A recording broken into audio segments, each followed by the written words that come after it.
దేశవ్యాప్తంగా శ్రీకృష్ణాష్టమి వేడుకలు వైభవంగా జరుగుతున్నాయి. కృష్ణుడి ఆలయాల్లో భక్తులు ప్రత్యేక పూజలు చేస్తున్నారు. ఉదయం నుంచే ఆలయాల్లో పూజలు చేస్తూ ఉన్నారు భక్తులు. తిరుమలలో శ్రీకృష్ణాష్టమి వేడుకలు ఘనంగా జరుగుతున్నాయి. వేడుకలకు భక్తులు భారీగా తరలివచ్చారు.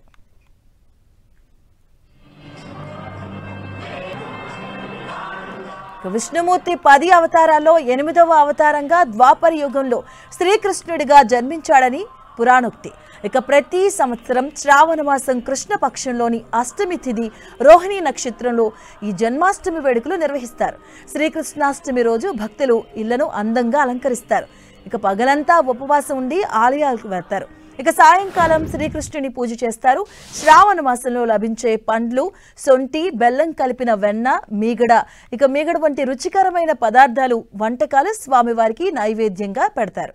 శ్రీకృష్ణుడి విగ్రహాన్ని అందంగా అలంకరించి ఊయలలో పడుకోబెట్టి ఊపుతూ రకరకాల పాటలు, శ్రావ్యమైన కీర్తనలు పాడతారు. పురవీధుల్లో ఉట్లు కట్టి పోటీపడి కొడతారు. అందుకే ఈ కృష్ణాష్టమి పండుగను ఉట్ల పండుగ అని కూడా పిలుస్తారు. అయితే ఈ కృష్ణాష్టమి వేడుకలు ఉత్తరప్రదేశ్ రాష్ట్రంలోని మధుర బృందావనంలో ఘనంగా జరుగుతూ ఉంటాయి. ఇక్కడ కృష్ణుడు జన్మించాడని, బాల్యాన్ని ఎక్కువగా ఇక్కడే గడిపాడని ప్రశస్తి. ఈ శ్రీకృష్ణాష్టమి రోజు శ్రీకృష్ణుని బాలరూపాన్ని పూజించడం ద్వారా కష్ట నష్టాలు, దుఃఖం, దోషం, దారిద్ర్యం తొలగిపోతాయని భక్తుల ప్రగాఢ విశ్వాసం. అలాగే సంతానం లేని దంపతులకు శ్రీకృష్ణ జన్మాష్టమి పండుగ చాలా విశేషమైనది.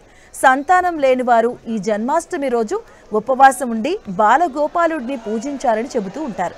అలా చేయడం వల్ల కృష్ణుడి దయతో సంతానం కలుగుతుందని భక్తుల నమ్మకం. ఈ రోజున భక్తజనం భజనలు, కీర్తనలు చేస్తూ శ్రీకృష్ణుడిని పూజిస్తారు, ఆరాధిస్తారు.